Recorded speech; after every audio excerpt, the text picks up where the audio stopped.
Hello everyone, welcome back to my channel, welcome back to another video.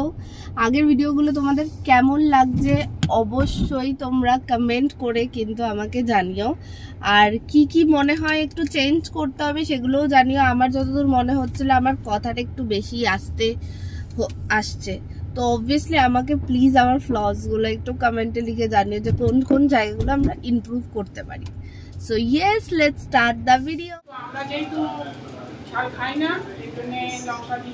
Spinach নুডলসটা এটা নতুন মনে হচ্ছে।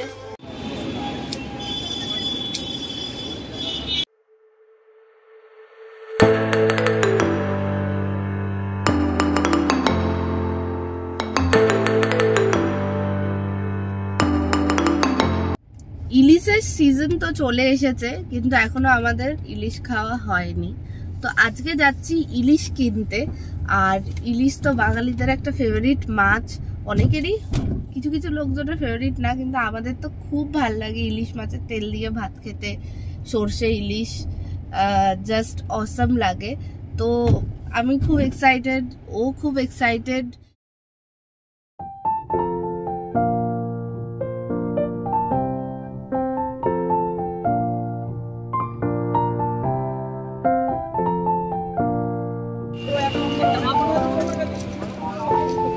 ভালো হবে কি লাগে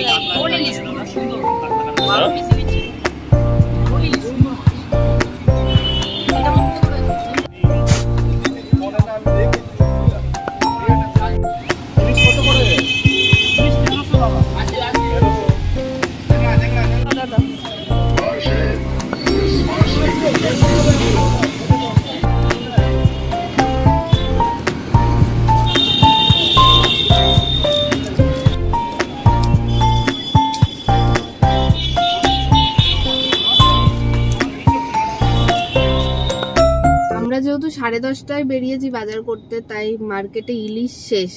তো আমরা অনেক খুঁজে অন্য জায়গায় ইলিশ পেলাম, দশদ্রোণ মার্কেটে, আমরা যেখানে ষোলুয়ার থেকেই মেনলি নিই। তো ওই 2-3টেই বেঁচেছিল, মানে আজকে বাজারে ইলিশই বিক্রি হয়েছে, অন্য মাছ বিক্রি হয়নি সকাল থেকে। তাই বাজারে সব ইলিশ শেষ, মানে লোকজন ইলিশ খাওয়া শুরু করে দিয়েছে। ভালোই লাগছে, 1 বছর পর মানে ইলিশ খেতে পাই, তো সেটা একটা, তাই হয়তো আমরা বাঙালিরা খুব এক্সাইটেড থাকি। মানে আর তার মধ্যে আমরা মাত্র দুজনই খাই, তো ওটাই আর কি, দুজনের জন্য খুব শেষ করা খুব সমস্যা হয়ে যায়। তাই আমাদেরকে অনেক দিন ধরে মাছই খেতে হয়। হ্যাঁ, অনেক দিন ধরে আমরা শুধু মাছ খেয়ে যাই, একটা মাছ কিনলে ওটা আমাদের জন্য রিলায়েন্স চলে এসেছে, ওটা আমাদের জন্য খুব প্রবলেম। তাই ছোট করেই নিলাম, বাড়িতে কেউ আসলে আবার বড় ইলিশ টেস্ট করব। আগের বার আমরা বিশাল বড় ইলিশ নিয়েছিলাম, সেটা প্রায় 10 দিন ধরে খেয়েছিলাম, তো তখন আবার ইলিশের প্রতি সেই আকর্ষণটা চলে যায়। যাই হোক, আমরা চলে এসেছি রিলায়েন্সে, এখন আমাদের কিছু জিনিস নেওয়ার আছে, তাই যাই এবার একটু।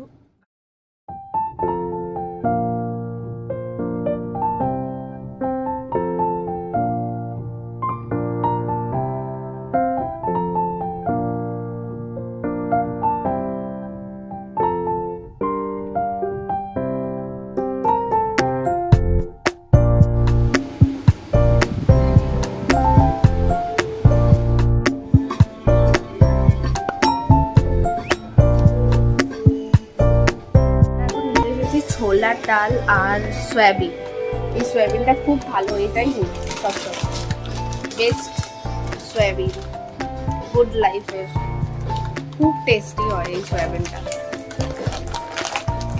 ভীষণ নরম হয়, একদম নরম তুলতুলে হয় এটা। তো গুড লাইফেরটা একমাত্র রিলায়েন্সেই তোমরা পাবে এই সয়াবিনের ব্র্যান্ডটা।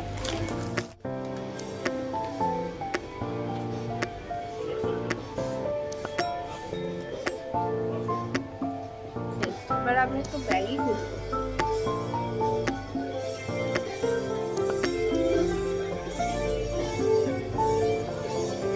কোন ব্যাগটা নেব?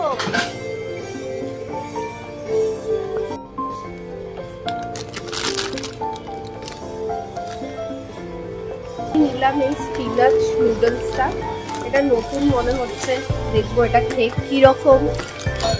নতুন নতুন ম্যাগি খেতে বেশ ভালো লাগে। এর আগে খেয়েছিলাম একটা ওটস মিলেট, আর এটা হলো ভেজ আটা স্পিনাচ নুডলস। তোমাকে তো ব্লগ করতে দিল না রিলায়েন্সে। আজকে আমাকে ব্লগই করতে দেয়নি রিলায়েন্সে, বলছে যে নিয়ম নেই ব্লগ করার। কিন্তু আসলে আমি সবার ব্লগে দেখেছি যে কোথাও যখন যায় শপিং করতে তখন ব্লগ করে, সেরকম ভাবে আমিও করছি। কিন্তু আমি জানি না কেন আমাকে বললো যে এখানে কিন্তু ভিডিও করা অ্যালাউড নেই। তো যাই হোক, করলাম না। শপিং হয়ে গেল, এখন ফিরছি আমরা। এবার গিয়ে ব্রেকফাস্ট লাঞ্চ এসব করা হবে। ব্লগে তোমাদের সাথে আমাদের হোল ডে খাবারগুলো শেয়ার করব। প্রথমে আমাদের ব্রেকফাস্ট হচ্ছে, সেটা হচ্ছে ব্রেড অ্যান্ড আন্ডা। ব্রেড অ্যান্ড আন্ডা দিয়ে একটা সোজা সাপটা স্যান্ডউইচ হয়, সেটা আমরা মাঝে মাঝে ব্রেকফাস্ট করে নিই। অ্যান্ড তারপরে লাঞ্চটা শেয়ার করব, দেন যা যা খাবো তোমাদের সাথে শেয়ার।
প্রথমে মা বানাচ্ছে ভাপা ইলিশ খুব কম সর্ষে দিয়ে, যেটা খুব হেলদি হবে। তো সেটাই তোমাদের সাথে শেয়ার করবো যে কি করে কম সর্ষে দিয়ে তোমরা ভাপা ইলিশ বানাতে পারবে অ্যান্ড ইজি ওয়ে।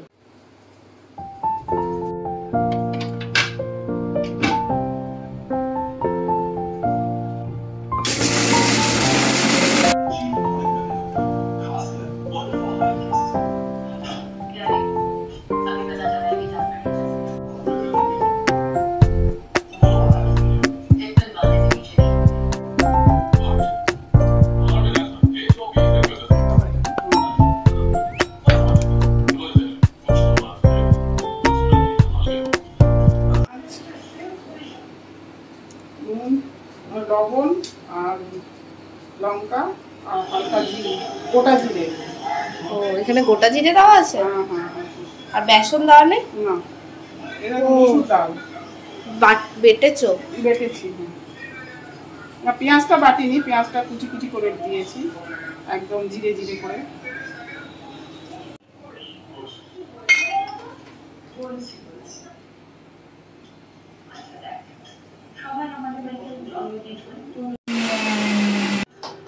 এটা কি বাটলে টমেটোর সাথে?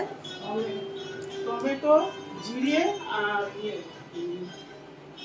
আর টমেটো, জিরে আর কিছু না? আদা দাও না এটাতে? ও সরি, আদাও দিয়েছে। আমার মনে হলো যে আদাটা বেটেছে।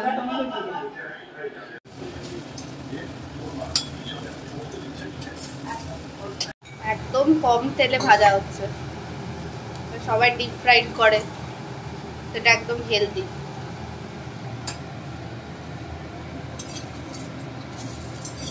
ইলিশ ভাপা, ম্যারিনেটেড ইলিশটা শুধু এটার মধ্যে দিয়ে দেওয়া হয়েছে। সিটি পড়বে এটাতে? সিটি যখন আসবে তখন বন্ধ করে দেবে। টিফিন বক্সে ভাপা করি, কিন্তু এটা একটু নতুনত্ব। কোনো টিফিন বক্স লাগবে না, জাস্ট ওই ম্যারিনেশনটা। তেল দিতে হবে নাকি এটার মধ্যে? সরষের তেল, ওই তেলটা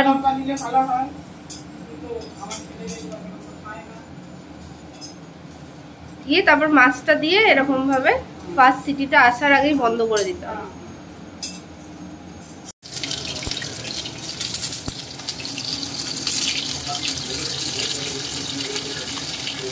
করে আলু আর ঝিঙেটা এখানে লাগবে কাটতে। তারপরে কি কি দিলে মা? এর সাথে জিরে, তেজপাতা, এটা ফোড়ন।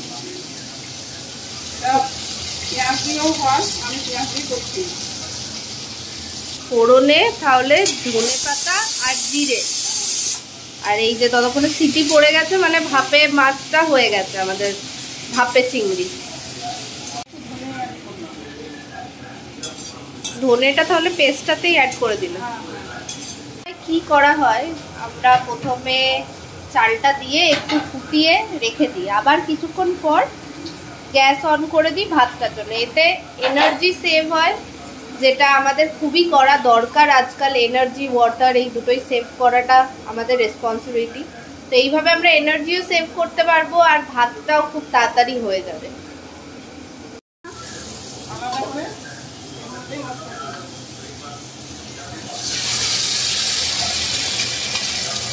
কিন্তু আমরা যেহেতু ঝাল খাই না, এই জন্য লঙ্কা দিই না। আপনারা আপনাদের পছন্দ মতো, হ্যাঁ, আর আপনাদের পছন্দ মতো উপরে লঙ্কা চিড়ে চিড়েও দেওয়া যায়, একদম। আবার টমেটোর সাথেও লঙ্কা বেটে দেয়। আমরা যেহেতু ঝাল খাই না সেহেতু একদমই লঙ্কা দিই, কিন্তু কালারের জন্য একটু কাশ্মীরি গুঁড়ো লঙ্কা দেব। হ্যাঁ, বড়াগুলো ঝোলে যাওয়াতেই বড় বড় হয়ে গেছে ছোটোর থেকে। একটু সামান্য ঘি আর গরম মশলা, গরম মশলা ঘি দিই, ওই জন্য সব আমি কম কমই দিচ্ছি। আপনারা ইচ্ছে করলে আপনাদের মতো দেবেন। সো তোমরা দেখলে কিভাবে আমাদের বাড়িতে লাঞ্চ বানানো হয়, আর এটা আমার শাশুড়ি মায়ের হাতের একটা স্পেশাল ডিশ, এই বড়ার ঝোলটা আর এই ভাপাটা। তার সাথে এখন ভাজবো ইলিশ, আর ইলিশের তেল দিয়ে ভাত খাবো, যেটা আই থিঙ্ক অনেকেরই খুব ফেভারিট।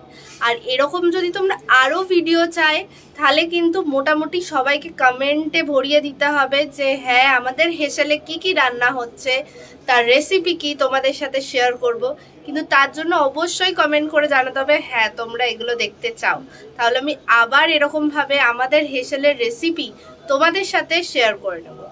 এখন আপাতত চান করতে যাই, চান করে এসে আবার তো খেতে হবে এত কিছু। দুপুরবেলার খাবার ভাত, বড়া, বড়ার ঝোল, ইলিশ মাছ ভাজা আর ইলিশ মাছের ভাপা, এই দিয়ে আজকে আমরা লাঞ্চ সারব। তো ভাতে নিয়ে নিয়েছি মাছের তেল আর লঙ্কা, আর তার সাথে আমি খাচ্ছি এই ভাপা। ওই বেলা খাবো আমি বড়ার ঝোলটা, কিন্তু পাশে আছে আরো দুটো লঙ্কা। তাহলে আমরা এখন খাই ভালো করে। আজকের ভিডিওটা এইটুকুই, আবার পরের ভিডিওতে তোমাদের সাথে দেখা হচ্ছে। আর যাওয়ার আগে অবশ্যই লাইক, শেয়ার অ্যান্ড সাবস্ক্রাইব।